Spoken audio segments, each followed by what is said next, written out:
Esse é mais um programa Papo de Negócios e Franquias. Hoje ao meu lado aqui o Felipe de Mauro. Eu sou o Diego Pudo e hoje a gente está sentindo a ausência de alguém muito importante aqui na mesa, que é o querido Paulo César de Mauro, que encabeçou esse projeto desde o início. Foi curtir férias. Tá curtindo férias, é isso mesmo? Ele diz que tá trabalhando, mas eu tenho minhas dúvidas. Eu sempre tenho minhas dúvidas. Vira e mexe, ele vai trabalhar no exterior, né? Então tá em Miami, ele esperou o furacão passar. Exatamente, esperou o furacão passar, foi lá trabalhar num projeto de franquia importante. Tá certo, que traga bons resultados também. Que venha com as baterias recarregadas e que traga bons resultados pra gente. Cara, é o seguinte, como de costume, nosso programa, ele realmente é um papo, eu brinco, não é uma mesa de bar porque tá faltando a bebidinha aqui, mas é sentar e falar sobre negócios, oportunidades de negócio, profissões, carreiras e tudo relacionado a franquias e não só. E hoje ao nosso lado aqui, eu tenho o maior prazer de apresentar um amigo de longa data, que é um profissional admirável. Tá aqui ao meu lado Vitor Paul Petrenko. Oi, prazer. Boa noite aí, pessoal. A gente vai ter uma conversa aqui. Paul Petrenko, ucraniano.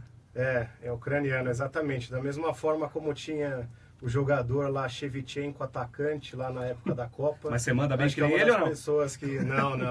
Tô longe disso. Mas tem um dançarino famoso, né? Vitor Petrenko, não tem isso? Então, tem um Vitor Petrenko, que na verdade ele já foi campeão olímpico várias vezes de patinação no gelo. Patinação no gelo. E na dança, você é bom? Na dança, também, mais ou menos, né? Mais ou menos. Um pouquinho melhor do que no futebol.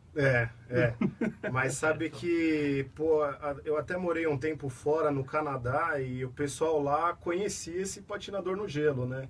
Então lá eu ainda tinha algum diferencial competitivo por causa disso. Então, você podia falar que era parente. Exatamente, era conhecido. Você usava Vitor Petrenko Júnior ou não? Não. Só para dar um gancho. Mas aí aqui realmente é mais complicado de saber. Eu fico mais sendo confundido com o Shevchenko mesmo e por aí. Fala um pouco sobre você, para os nossos ouvintes saberem. Vitor, vamos fazer uma pequena introdução. O Vitor é um executivo de... A pronúncia é essa, M&A? Isso, M&A é a sigla em inglês que a gente utiliza para designar fusões e aquisições, que engloba compra, venda de empresas, eventualmente venda de ativos, cisões, esse tipo de coisa. A outra parte complementar é de levantamento de capital. Então, por exemplo, uma empresa está começando agora, tem uma grande ideia, um grande produto, ou precisa de um sócio para poder expandir isso. Geralmente, algumas empresas já têm um nível de endividamento grande e o banco não libera essa linha. E aí a gente sai também atrás desses investidores, empresas, que poderiam aportar capital para, vamos dizer, financiar isso. Bacana. A gente tem uma hora aqui para conversar, tem muito assunto para a gente discorrer por aqui. Ainda na apresentação do Vitor, Vitor é administrador de empresas, formado pela GV. E há quanto tempo está nessa área, cara? Assim, apresentando até um pouco mais, né? Eu sou de Santo André aqui, de lá até que eu conheci o Diego aí. Vivi lá a maior parte da minha vida. A partir de um determinado momento eu vim para São Paulo para estudar na FGV. Lá fiz até um intercâmbio fora. E depois disso minha vida ficou aqui nesse círculo. Inclusive acho que uma das coisas que a gente vai discutir é a respeito da área, se é uma área grande ou não. Mas geralmente o pessoal está ou aqui na região da Paulista ou da Faria Lima aí mesmo. Não tem como fugir desse eixo, né? Eu me formei aqui acho que a poucas quadras daqui. Comecei faz aproximadamente 10 anos já que eu estou nesse segmento, né? Então já tem alguns causos aí para contar, né? Tenho sim, até inclusive como muda o tipo de negócio que trabalha. Eu lembro até a primeira operação que eu trabalhei era de uma maneira muito mais de suporte na época, né? Até como, vamos dizer, um estagiário, analista. Foi assessorando uma editora, que é a Pearson, que na época era a maior do mundo, hoje com certeza ainda está entre elas, a analisar ativos aqui no Brasil. Mas assim... já começou pegando um belo case aí, né? Não, exatamente. Já deu para aprender bastante já lá atrás. Deu para aprender bastante. Tem algumas questões que depois a gente vai explorar, que é a parte de... Você precisa provavelmente achar investidores, também avaliar o ativo que você tem, tentar procurar, tem uma série de outros problemas como contingências e coisas que podem atravancar um pouco, vamos dizer, uma transação. Então, por isso é sempre bom estar se aprimorando nesse mercado, né? Principalmente no Brasil, tem mudanças a cada momento. Eu estava, inclusive, lendo hoje questões da reforma trabalhista, que no próximo mês, agora no dia 11, já vai começar a vigorar. Perfeito. Então, acertos, etc. Algumas vezes isso viabiliza uma... Então isso tem influência transação. também no seu trabalho? Sim, totalmente. Você pode deixar uma empresa mais atrativa ou menos para o investidor. Exatamente. E, bom, daí eu comecei nessa área. Na época eu também avaliava algumas empresas para um fundo de private equity, que é uma coisa que está até sendo muito discutida ultimamente, acho que no Brasil. Nos Estados Unidos é uma indústria bastante grande, já bastante desenvolvida. Você vê cada vez mais aí Redditor, tem fundo investindo na empresa, depois agora entrou um fundo de Singapura também investindo. Tem muita coisa acontecendo, muita empresa startup que está precisando de capital e buscando investidores. Isso eu queria comentar com você, startups. Tá tendo uma onda de startups agora, tá na moda essa palavra até. E recentemente eu estava sentado com uns investidores, né? E eles falaram, esse mercado, essa onda de startups criou um mercado tão grande, tão maior que o mercado de investidores que virou até uma piada interna, sabe? Tá todo mundo procurando dinheiro, todo mundo procurando investidor. Tá faltando investidor, é isso? Tá faltando investidor anjo, é isso que você vê também? Ou tá sobrando startup? Tem muita empresa procurando investidor anjo? Então, o que a gente acaba sempre vendo é assim... Tem muito dinheiro no Brasil, acho que se você for ver de 10 anos para cá, realmente aumentou demais. Você pegar o número de fundos, o número de dinheiro alocado ao país, até mesmo com crise, você vai ver que tem muita coisa vindo para cá, assim, por uma série de fatores, sabe? É uma economia grande, o país fala a mesma língua, se você fizer uma coisa aqui que der certo, tem chance de bombar. Você tem alguns centros econômicos que têm uma dinâmica similar ao que você vê fora, que é, por exemplo, São Paulo, um Rio de Janeiro, uma BH. Então, isso acabou realmente atraindo, tá? Por um lado, desses nossos drivers locais, vamos chamar assim. E, por outro lado, também tem um excesso de liquidez lá fora, entendeu? O investidor americano tendo um rendimento de 1% ao ano, 2% ao ano. A bolsa lá fora está em níveis históricos, então ele fala, onde que eu vou colocar meu dinheiro? Essa é uma coisa que a gente acaba se beneficiando, não tanto pelos nossos méritos, vamos dizer assim. A gente vê também que o Brasil passa hoje por muitas complicações, essa esfera política, você vê aí o presidente sendo investigado, mas também passando reformas importantes e... Lava Jato, delação premiada, mas você vê que também, por um outro lado, isso está acontecendo, entendeu? Acho que os grandes investidores de fora têm um grande receio, não só com o Brasil, mas como com todos os outros. Então, de alguma forma, eles estão vendo que está acontecendo. Né? Tá acontecendo uma coisa. Entendeu? Eles sabem que, pô, na Colômbia vai ter, que tal, e aqui estão indo atrás dos peixes grandes. Eu vi até uma matéria aí que estava falando sobre Eduardo Cunha, ele falando, estão querendo ir atrás de mim porque estão querendo a minha cabeça prêmio, coisas nesse sentido. E estamos mesmo, entendeu? A gente quer a cabeça dele, quer do Renan Calheiros, aí, né? Exatamente. Ele colocando como se ele fosse uma vítima, porque ele é um dos que está lá, mas ele é o que quiseram pegar, exatamente. Mas assim, acho que a ideia é essa, a gente precisa passar por isso. Sim, essa crise é purificadora, também vejo isso. Exatamente. E já puxa uma pergunta, desculpa. Vamos mandar bala. Já puxa a minha próxima pergunta também. A crise política levantou o tema da governança corporativa em grandes empresas. A gente vê o caso do Odebrecht, o AES. Eu queria ver com você como isso está impactando as empresas, se essa governança antes era mais uma ilusão, era para... como dizem, para chinês ver, ou se, para inglês ver, desculpa, ou se realmente tinha e agora está ficando mais forte a governança corporativa nas empresas. Como você vê o impacto da crise nesse sentido? Então, as empresas agora, eu acho que, por exemplo, pegar os auditores aí de Petrobras, de Vale ou de qualquer uma dessas empresas, eu cheguei a verificar isso, se eu não me engano, há uns 2, 3 anos atrás, o quanto que, por exemplo, uma Petrobras gastava só em auditoria. Era um contrato de 60 milhões de reais, entendeu? Hoje você vai pegar uma empresa de um porte menor, isso aí cai para menos de 1 milhão. Então, assim, era um contrato muito interessante para essas empresas e que realmente eles, a empresa em si tentou fazer muitos mecanismos para deixar isso uma coisa meio que afastada.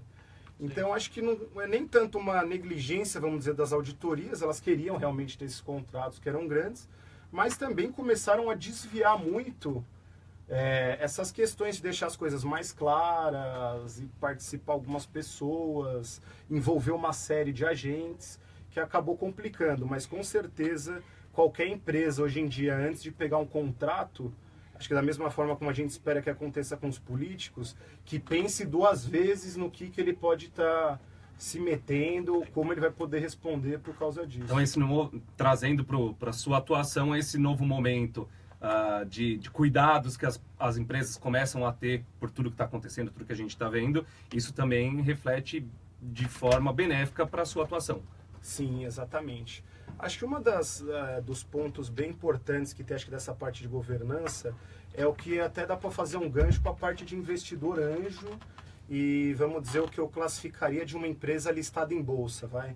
A gente pegaria esses 2 extremos. Geralmente, para um investidor anjo, como que é? Uma empresa que tem geralmente uma ideia boa, tem uma ideia de como atacar um cliente, mas ainda não tem esses recursos. Provavelmente a governança numa empresa dessa é praticamente zero. Não por preferência, até às vezes por falta um pouco de conhecimento e pelo estágio da empresa. Conforme essa empresa consegue se desenvolver, contratar mais funcionários, ela vai entender um pouco mais de CLT, vai precisar trazer investidores.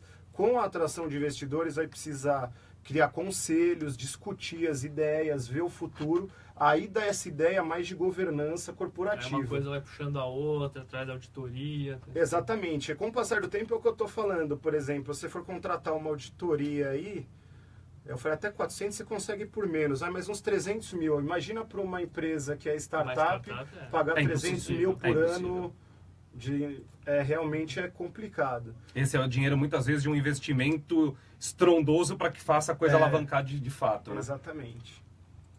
Beleza. Vitor, eu tinha preparado uma pergunta aqui e eu acho muito curioso, assim, até pelo fato do Felipe ter perguntado sobre governança, para começar a atuar. Então, assim, primeiro eu queria saber que tipo de empresas hoje buscam um serviço prestado pelo Vitor e por profissionais da mesma área, da mesma atuação. O que realmente elas buscam? Eu sei que a sua atuação envolve compras, fusões, permutas, enfim, eu queria que você explicasse um pouquinho mais. E assim, quem realmente te procura? Em que momento essas empresas procuram? Você falou sobre startups, então a fase inicial de busca de capital, também alavancar, e também empresas de grandes portes, de história, de muita tradição, que também buscam alguma movimentação, talvez fusão, societária e tal. Assim. Explica um pouquinho isso pra gente também.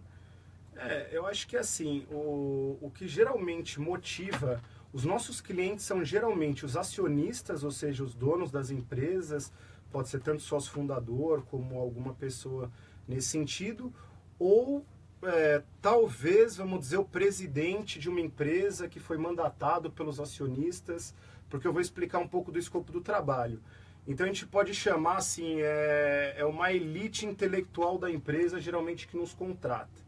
Tá, de uma maneira simplificada, esse trabalho em si é como se ele fosse como eu chamo aqui, uma corretagem de luxo. Por que eu chamo de corretagem de luxo? Porque você está indo atrás de uma empresa, ou seja para vender, ou seja para atrair um sócio, que você vai querer sempre trazer os melhores termos e melhor preço. Que é mais ou menos o que um vendedor vai fazer da mesma forma. Só que por que eu chamo de luxo e é realmente muito mais sofisticado? Porque, às vezes, um funcionário de uma empresa, ele está lá, está recebendo seu FGTS, tem seu plano de aposentadoria, tem uma série de coisas. E eu já assessorei empresas, por exemplo, um pouco menores, que o acionista tirava um valor muito baixo e durante 30 anos foi isso que ele fez da vida. Então, assim, ele não está vendendo um carro, ele não está vendendo imóvel, ele não está vendendo um cinto. Ele está vendendo 30 anos da vida dele. Então, realmente, assim, é uma decisão muito importante você saber quem você vai contratar, tá bem por dentro do processo, porque no final do dia é uma transação de venda, mas é muito provavelmente a maior transação de venda que ele vai fazer na história da vida dele. Entendi. Deixa eu perguntar uma coisa. No caso de uma fusão, como uma fusão pode ser a salvação de uma empresa, às vezes, ou abrir mercados para ela, às vezes até entrar num novo nicho? Como você vê essa procura de empresas nesses dois sentidos? Geralmente assim, o que leva uma empresa a uma fusão, acho que as razões mais assim faladas e mais óbvias são, por exemplo, sinergias, você conseguir eventualmente entrar em outro mercado. Por exemplo, eu tenho um produto que eu consigo distribuir aqui na mercearia, um salgadinho. Pô, se eu tiver uma Coca-Cola, será que eu não consigo embarcar no mesmo caminhão? Eu vou ter ganhos com isso, que hoje as duas estão fazendo de forma separada. Será que eu comprando 100x de alguma coisa ou comprando 1000x eu não vou conseguir um poder de barganha maior? Então eu também vou ter esse tipo de ganho. Acho que um exemplo aqui, eu tenho um amigo até que ele trabalha na 99, é uma das pessoas-chave lá, 99 Táxi, né? E eu estava conversando com ele sobre o mercado, como é que eles veem, todo mundo sabe, aí tem um grande player gigante que é o Uber, que está bem instalado nas principais cidades do mundo, nem só nas capitais, mas em tudo. E alguns outros aí, vamos dizer, brigando. Você tem o Cabify, 99, tem o Easy. Easy, perfeito. E como eles veem, no final, uma fusão, provavelmente, de alguma dessas empresas menores. Você acha que as concorrentes elas podem se unir para ganhar um pouco mais de força? A ideia que a gente estava conversando era exatamente isso, porque o que está acontecendo hoje? Inclusive, eu utilizo bastante o serviço, até para chegar aqui tive alguns problemas. A demanda parece que está crescendo de uma forma absurda. Acho que o pessoal começou a fazer mais conta, começou a analisar a comodidade, começou a jogar a prestação do carro versus o gasto com Uber e mudou. O número que me falaram, por exemplo, de crescimento de receita era a questão de mais de 2 dígitos por mês. Isso é 99? Ou no geral? Em geral. No mercado geral. Tá. Não, eu acredito que assim, o Uber deva estar perdendo um pouco disso, ele está com um pouco de crise, acho que de imagem aí no Brasil, mas uma dessas outras empresas. Exatamente. Eu até, curiosidade, estive em São Francisco no último ano, terra natal do Uber, onde foi criado, enfim, e lá já não utilizavam Uber. Então o Uber lá já era algo... Então tinha lá um grande player que ainda não existe no Brasil, que era a Lyft, e abocanhou o mercado, assim, fazendo um marketing de guerrilha no meio da rua para angariar, e angariou de fato, e a Uber perdeu muito mercado. E hoje eu, de fato, enxergo que está acontecendo algo parecido aqui no Brasil, ainda com não tanta intensidade, mas está caminhando para isso. E, por exemplo, nessa questão da fusão, o que aconteceria, vamos dizer, num caso desse? Pô, você tem o cliente que está ali, está aumentando essa demanda, ele é muito sensível a preço, entendeu? Logo no começo, por exemplo, do Uber, tinha um serviço realmente diferenciado, era melhor, agora está um pouco, vamos dizer, mais predatório, entendeu? Tá mais complicada essa concorrência.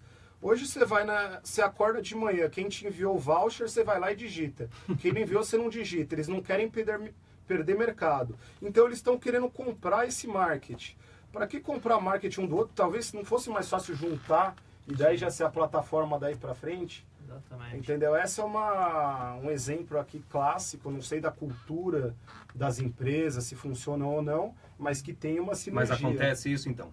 Exatamente. Eu te perguntei isso porque a gente recentemente teve o caso da Livraria Cultura com a FENAC, né? A FENAC, uma empresa que estava saindo do Brasil, desistiu, sim. E a Livraria Cultura, uma empresa que estava em crise, estava passando por muitas dificuldades. Teve essa fusão entre duas empresas que não estavam bem, e como isso pode ter sido para eles, ou pode ser para outras empresas, uma solução para sair de uma crise? Duas empresas estão indo com dificuldade, se juntando, se abraçar para tentar sair do buraco. Para sair do buraco, ou tomara que não afundar junto. Ou não afundar, eu tenho até vamos dizer, um certo viés para falar sobre isso, porque eu já trabalhei avaliando a Livraria Cultura para um fundo, então eu entendo um pouco dos desafios que esse novo modelo digital de vendas, etc. O mercado de livraria está sendo muito impactado, tá. né? Com esse, Pô, as grandes aí brasileiras aqui, você pode ter certeza que chegaram a falar com Barnes & Nobles, esses outros grandes players globais aí para eventualmente uma venda e tal, mas eles estão mal lá fora. E assim, muito das coisas que acontecem lá refletem aqui. Eles então, mesmo lá fora já estão indo para as plataformas digitais, né? A Barnes & Noble tem uma plataforma de self-publishing, né, para autores e também vende livros online a preço mais baixo que eu acho nas espetacular. lojas.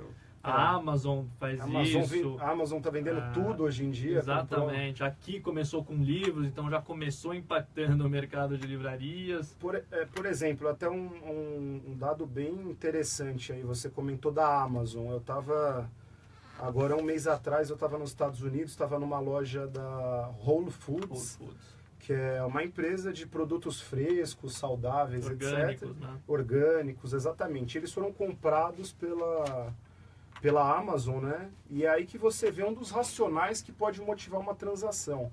Mas das análises que foram feitas é o seguinte, hoje a Amazon, eles gostariam de fazer qualquer entrega de produto na casa, iniciando acho que por grandes cidades, Nova York. Você compra um produto na Amazon, ele te entrega em casa em 3, 4 horas. Qualquer produto, ou seja, não vale a pena você, se você sabe mais ou menos o que você quer, você perder esse tempo e sair. E aí você pega e fala, pô, tudo bem, mas ele vende livro lá, ele vende bateria de celular, laptop e tal. Agora, vegetais, frutas, o que isso tem a ver? Se você for parar para analisar, na verdade tem tudo a ver. Se ele está querendo fazer uma cadeia que entregue rápido para o consumidor, quem conhece esse tipo de logística é a Whole Foods. Então ele está entrando num mercado diferente para entender uma dinâmica do que é transportar coisas e entregar de uma forma rápida. Uma bela visão, eu acho que é isso. Meu chapa, deixa eu te fazer uma pergunta, muito por curiosidade mesmo. De tudo isso que você está contando, até depois eu vou querer saber alguns cases bacanas dos quais você esteve à frente ou participou da transação. Mas assim, a meu ver, você e vocês da área têm acesso a informações confidenciais, informações privilegiadas. Exatamente. Como é que fica essa questão da confidencialidade mesmo? Como é que vocês trabalham essa questão para não ter brechas para que isso saia depois para uma concorrente ou de coisas que você sabe talvez antecipar? Isso rola, cara? Sim, sim. Acho que vale até falar um pouco sobre como funciona, assim, acho que mais ou menos o processo, tá? Bom, então, acho que voltando um pouco, primeiro quem procura a gente são os acionistas, donos das empresas, quando eles querem alguma coisa, que pode ser, eu já dei o que tinha que dar, tô doente, quero vender, ou preciso de dinheiro porque estou vendo uma oportunidade de crescer, comprar outra empresa, ou montar um galpão em outro lugar, fazer uma coisa mais eficiente. Geralmente, assim, ou é um cara que quer se encostar ou que quer arrumar sarna para se coçar. Não é o cara que tá ok com... Tá acomodado. Exatamente como está acomodado. Quando a gente apresenta nossos serviços para eles, a nossa ideia é fazer um material, falar sobre a empresa, contratar investidores, a chegar a uma transação. Para isso, primeiro a gente tem uma série de conversas com os acionistas para entender qual que é o anseio dele.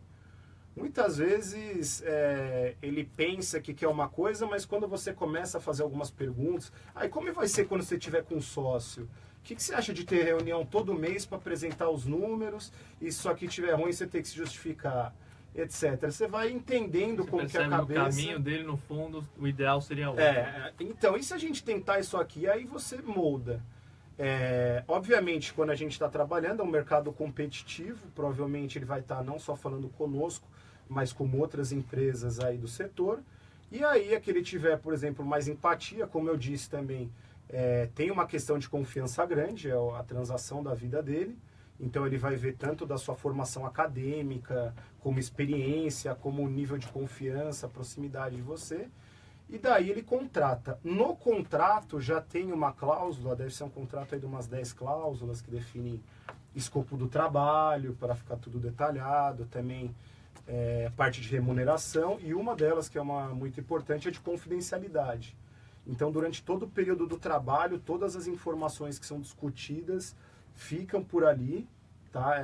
Entre nós e a empresa. Depois nós iremos elaborar alguns materiais junto com eles, que vão ser todos aprovados por eles, para contatar investidores. Depois, cada um desses investidores vão ter que assinar também um acordo. Exatamente. Que é uma das coisas até que a gente comenta. Por exemplo, tem alguns processos que você fala com muita gente e outros com poucas. Qual que é o problema de você falar com muita gente? Você acaba expondo muito a empresa.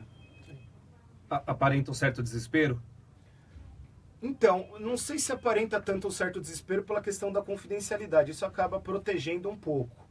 Teoricamente, embora algumas pessoas façam, se eu sou a Coca-Cola e você a Pepsi e a gente está querendo comprar uma empresa de biscoito aqui, eu não posso tá sabendo do outro, por causa do acordo de confidencialidade. Claro. Mas o que acaba acontecendo se você bate todo o mercado, parece que todo mundo já sabe como que a sua empresa funciona. Parece que seu ativo já deixou um pouco de perder o brilho e o valor, entendeu? Entendi. Deixa eu fazer uma pergunta agora, saindo um pouquinho aí. Estamos tendo os prêmios Nobel agora, e essa semana o Richard Thaler ganhou o Nobel de Economia, e muito por ter levado em consideração o comportamento irracional do humano nas decisões financeiras. Ele colocou uma variável nova ali nas probabilidades e nas análises de mercado, e uma variável totalmente, como eu posso dizer, uma variável difícil de controlar ou de prever. Como você enxerga a psicologia no mercado financeiro, esse comportamento humano, e também já falando um pouco da especulação? Existem uma série de, por exemplo, a gente já trabalhou em operações com grandes empresas, tá? Aí você pega e fala, eventualmente agora uma coisa faz sentido e de repente em outro momento não faz.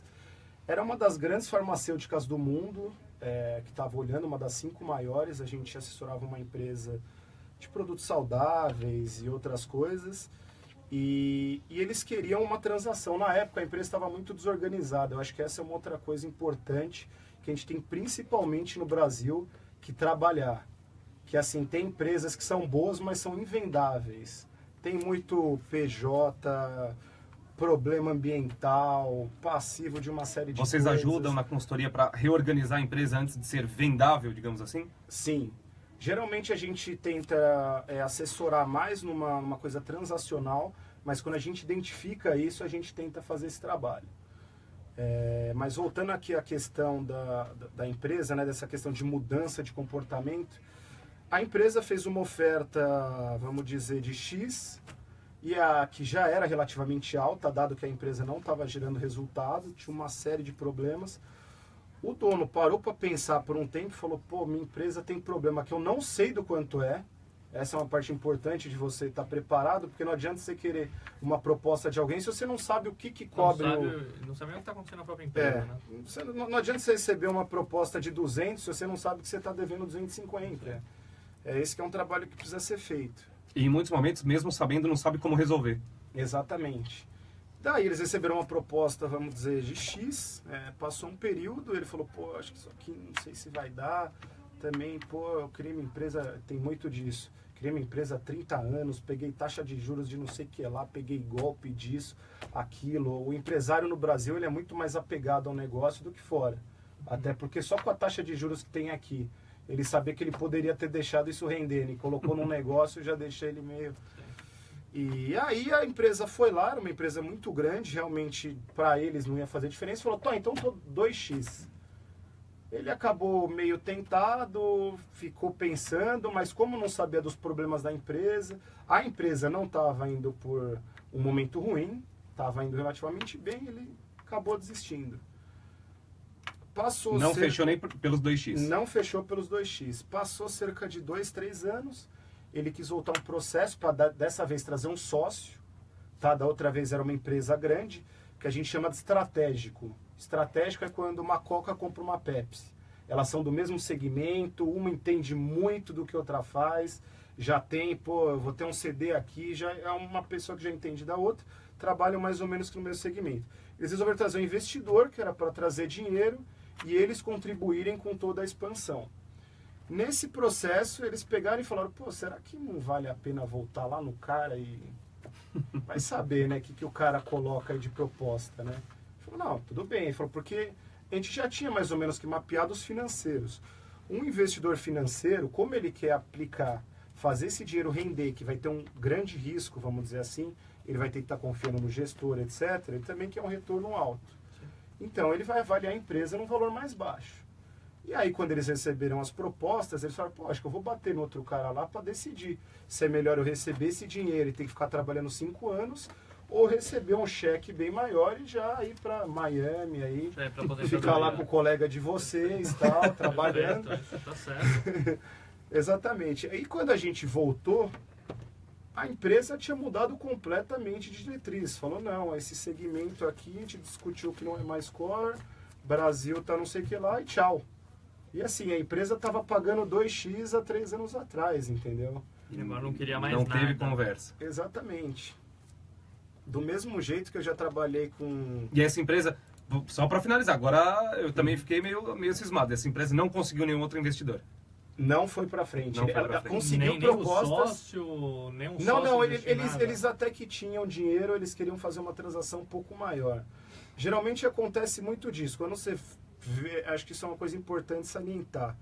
Quando você vê alguém procurando investidor, não é necessariamente que o cara ou não tem dinheiro ou está quebrado. Isso aí é muito difícil de acontecer.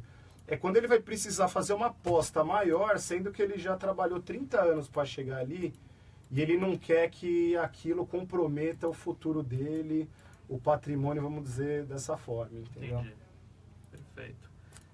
Entrevistamos aqui na semana passada um banco de investimentos em franquias. Chamado, inclusive, banco de franquias. Chamado banco de franquias, exatamente. Como você vê empresas franqueadoras como um investimento? Outras empresas comprando empresas franqueadoras, fusões entre franqueadoras, já te procuraram nesse sentido? A gente não é tão especializado, acho que nessa parte de franquias. A gente chegou até a olhar um processo que estava tendo na época para o Mundo Verde, que eles acabaram sendo vendidos pelo Carlos Wizard, para o Carlos Wizard, desculpa. Aliás, esse tá aí um grande nome de transações, né? Ele tá sempre envolvido em algo. Então, tá, o Wendy's, também tem outras coisas, ele é bem nesse segmento mesmo. Exato. Nessa parte de franquias, a gente realmente não trabalhou muito, mas a gente acredita que é um mercado que tem bastante a ser explorado.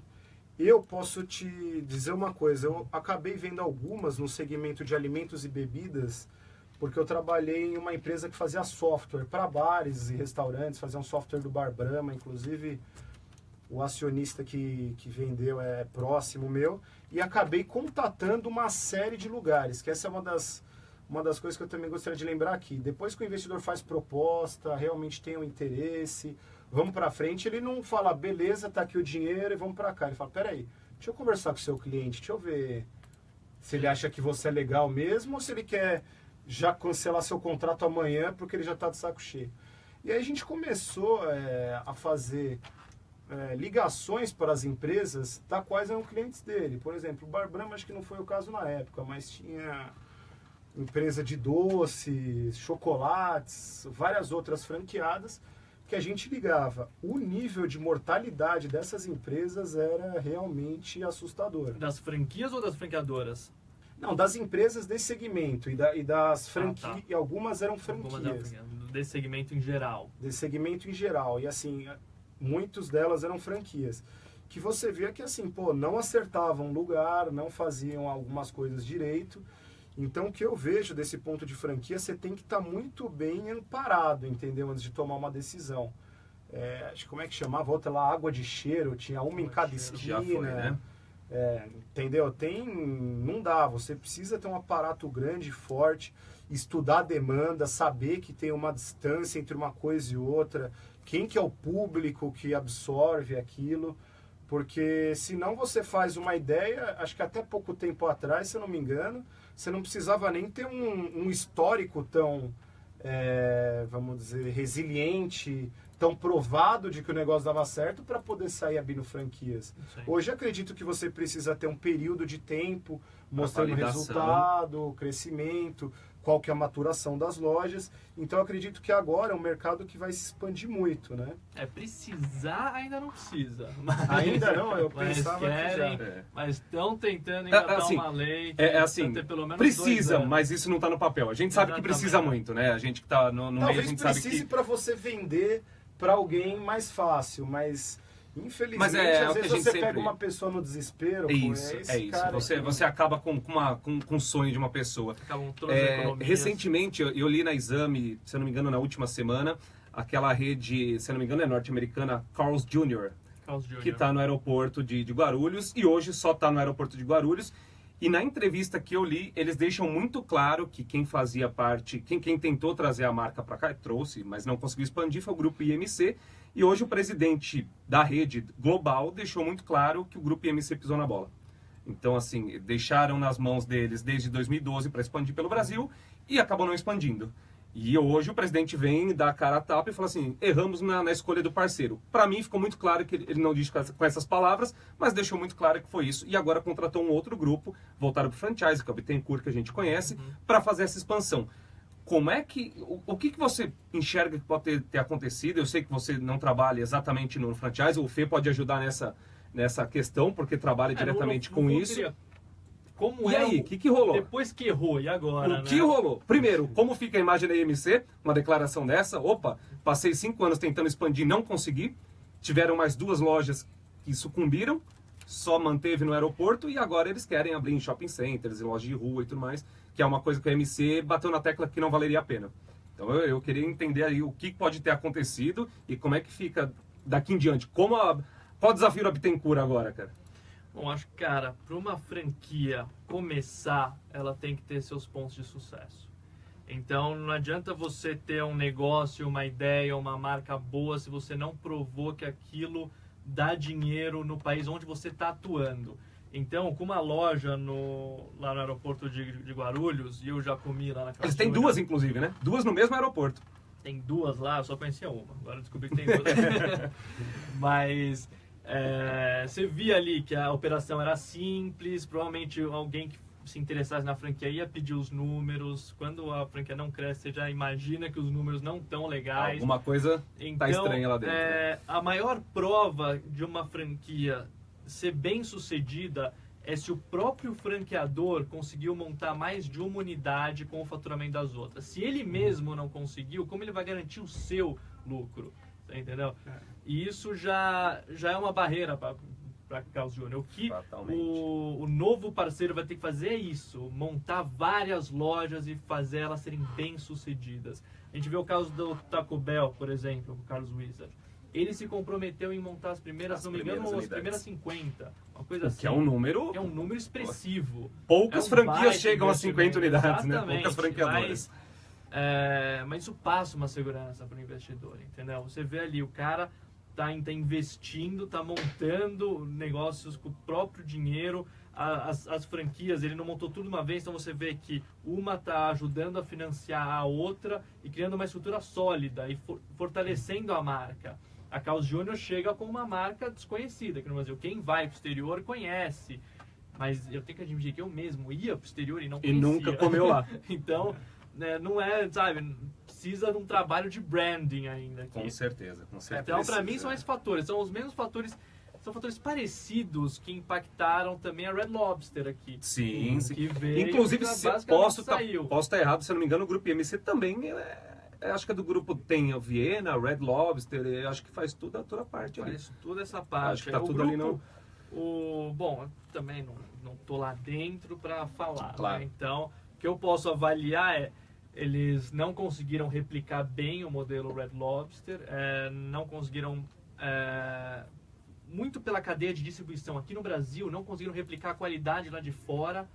E o marketing também, né? O marketing, Eles não fizeram branding, trouxeram o Red Lobster achando que já era famoso, mas é famoso só para um nicho. de pessoas aqui no Exatamente, Brasil. Entendeu? Então, não fizeram trabalho em branding, fizeram aquele slow opening. Então, foram diversos erros aí. Não é uma comida também tão frequente, vamos dizer assim, o E chamariz deles pro chega com um brasileiro. concorrente do nível do coco bambu. Então, Que aqui já se consolidou. aqui já está consolidado, tem um Faz custo-benefício excelente. Se você vai em família, eles têm pratos grandes, eles já entenderam o mercado e fizeram um Exatamente. modelo mais redondo. Então, Acho falta um que, estudinho aí, né? acho que um importante nesse caso de franquias é a questão do... que abre, na verdade, acho que é meio a meio, né? O Outback. Sim, o Outback não é franquia. Não é franquia. Pouca gente sabe disso. É óbvio que quem tá no meio sabe, mas pouca gente sabe que o Outback não é franquia. É meio a meio, É meio, com então, sócios. o Outback é... Ele Vamos vende tentar... uma participação minoritária. Ele contrata um sócio, né? Basicamente. Ele acha um ou, sócio. Um outro ponto de vista, você compra o emprego de gerente. Exatamente. Então, ele Basicamente continua sendo o proprietário da unidade e escolhe lá o Vitor, ou o Felipe, ou o Diego para gerenciar aquilo e você é um sócio responsável por aquela operação. Vamos dizer assim que no limite o certo era ter um Outback querendo ter apenas uma participação ou royalties e deixando alguém tocando. Mas ele é tão, vamos dizer, ele quer tanto tomar conta, ter qualidade, etc., que ele não deixa isso. Mas, vamos dizer, seria a franquia ideal de se abrir. E ele é um modelo parecido com o modelo que o McDonald's começou aqui no Brasil. Exato. E é o mesmo grupo que trouxe o Outback, foi o que trouxe o McDonald's lá no passado. O McDonald's, quando começou aqui no Brasil, também não era franquia. Então, Aliás, falar em McDonald's, só uma dica. Para quem ainda não assistiu Fome de Poder, pra gente que tá falando de negócios aqui, eu acho que fica a dica desse filme. O título legal. em inglês é o The Founder. Tá no Netflix, então vale a pena, se tiver um tempinho, assistir esse filme, porque vai entender muito das coisas que a gente está tentando passar aqui também no nosso programa, ao longo das edições. E vale a pena. McDonald's é McDonald's, né? A gente sabe que a força da marca que tem mundialmente e lá conta todo o início da história. bom, vamos lá. Tenho mais uma pergunta aqui, que é o que uma empresa precisa ter para fazer um IPO e qualquer empresa pode? O que eu preciso? A minha empresa pode hoje já? Então, geralmente era aquela questão que eu estava falando do mercado público, que é uma empresa listada. Uma empresa listada acabou de fazer o IPO. Então, o que eu diria, para você ter uma empresa listada em bolsa, ela tem que ter um valor mínimo. Senão não faz sentido, a empresa não tem liquidez. O importante é ter pessoas transacionando ela. Então eu diria que tamanho é uma coisa muito importante. Mas quando você diz valor mínimo, existe aí uma taxa de corte ali, uma linha de corte? Vamos dizer que assim, uma empresa no valor de 1 bilhão seja uma empresa bacana para fazer um IPO. Passível de... Exatamente. Pode ter menores? Pode ter. Tem empresas menores até listadas aí na bolsa. Tem empresas acho que de software até de, sei lá, 50, 100 milhões. Quando você vai ver o resultado dessas empresas, não é bom. Não tem muita gente comprando, vendendo ação. Porque acho que o que faz esse negócio mais interessante é exatamente a liquidez, entendeu? Eu tenho ação de uma empresa, de uma Petrobras. Pô, precisei de dinheiro, eu vou lá e vendo amanhã. Eu tenho uma ação de uma Renar Maçãs, que é uma empresa que talvez vocês nem conheçam, que é muito pequena de maçã listada, eu vou querer vender, não tem ninguém querendo comprar. Então é uma empresa listada que ao mesmo tempo não está listada, entendeu? Eu diria que é uma situação que acontece muito no Bovespa+. Exatamente. Tem uma série de categorias. Tá. Mas é isso, é uma questão de tamanho, acho que governança, seguir boas práticas, vamos dizer assim. A Petrobras acabou um pouco meio que esculhambando um pouco isso, porque teoricamente tinha uma governança boa, é uma maior empresa do país e aconteceu o que aconteceu. Agora, outras empresas, você poderia parar para pensar que pelo tamanho deveriam ter feito IPO, ou seja, deveriam ser listadas em bolsa, que é Camargo Correia, Odebrecht, o TC, empresas como essa que a gente sabe mais ou menos do porquê. Agora a gente ficou sabendo, né? Exatamente. A estratégia ficou um pouco mais Porque clara você, agora. Além desse motivo, tem outro para não querer fazer o IPO? Eu acho complicado. A não ser que o sócio realmente queira ter tudo aquilo controlado para ele. Mas acontece muito pouco. Quando você pega mercados maduros, como por exemplo Estados Unidos, é muito difícil. Quando a empresa é familiar, sei lá, uma Cargill é uma empresa gigante familiar. você conta nos dedos, entendeu? No mercado de milhares de empresas, a maioria faz IPO, pô. Tem o neto do cara que quer ir pra Bahia passar carnaval, entendeu? E ele não é isso que vai acabar com o dinheiro dele, entendeu? Não tem por que ele ficar guardando todo aquele patrimônio em ações. Até porque em alguns momentos pode dar problema, entendeu? Pode mudar uma regulamentação, mudar uma tecnologia, ele pode perder aquilo. Ninguém quer ficar totalmente com o patrimônio nas ações da sua companhia. Vitor, infelizmente o nosso programa está se encaminhando aí para a reta final. Papo bom é assim, passa rápido. A gente pode continuar depois daqui também. Algumas perguntas vão ficar com certeza. Agora, no bar, né? No bar. Propriamente dito. E, cara, vou te pedir, põe na mesa pra gente algumas transações que você participou, que você esteve à frente, algo que seja bem bacana e mostrar na prática como é que foi feito pro nosso internauta. Eu tinha separado algumas coisas, uma delas eu até citei aqui, que acho que é bem bacana para vocês entenderem a dinâmica, é essa empresa de software que chama Exis Colibri. Inclusive lá do Bar Figueiras é deles. O Bar Figueiras é um bar lá de Santo André, para quem não sabe, que é na rua principal. Sabe, que é perto de onde o Diego morou muito tempo. Tem o Bar Brahma, era deles. Se eu não me engano, eles tinham também divisão de vestuário, Tiarezo. Várias outras empresas, assim, então era de varejo para auxiliar mesmo na venda. Eu coloco isso com isso, desconto e tal.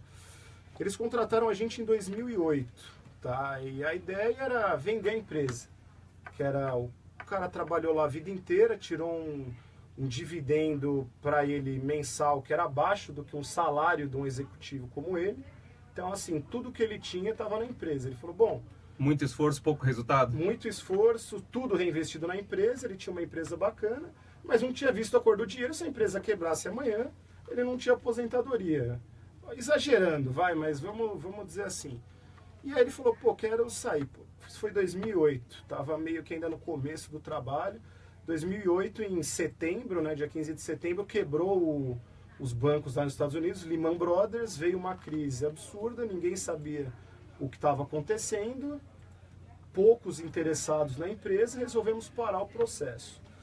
Como eles trabalhavam na época vendendo software, por exemplo, você vendia um software, então o cara precisava de um computadorzinho e usava aquilo ali para sempre. Na padaria dele ou no Bar Brahma dele, etc. E aí a gente começou a ver algumas coisas. Acho que você e seus revendedores, você tem contrato com eles? Não, só com um ou outro. Não é melhor você fazer um contrato mais formal?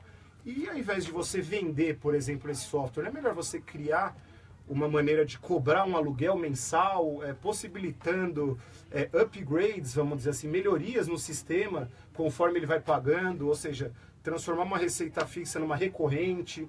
Não é melhor você tirar um pouco dessas pessoas PJ e transformar aqui para CLT?